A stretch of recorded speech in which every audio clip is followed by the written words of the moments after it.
बारात करे आके हमसे बात करे, मांगे में मोबाइल नंबर लागा तारा हाथ धरे। ओहो, अच्छा मजाक करती है। गोरी फूला झाड़ी बारू, पापा के पारी बारू, हलगलू पसारे तू तो पंख पियन परात वाली।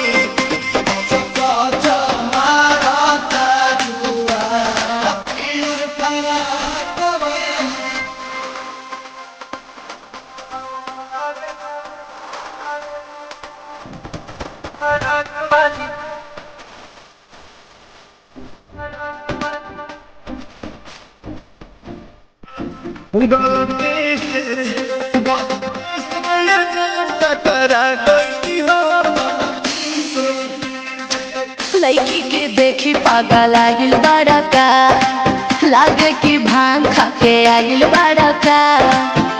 करत इशारा मारू मोहब्बरा वाला मारू, भड़केलू कइलो पा मजाक पियन परात वाली।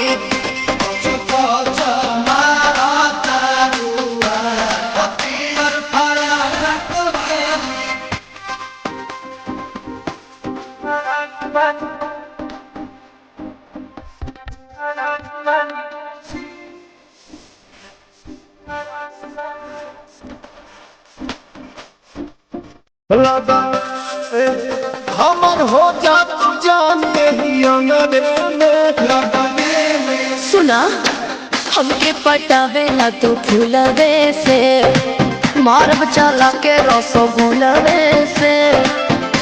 आगे आगे आंसू खोई है, पीछे मेरी आंसू खोई है। पवन के मान दिया तू राख पियन परात वाली।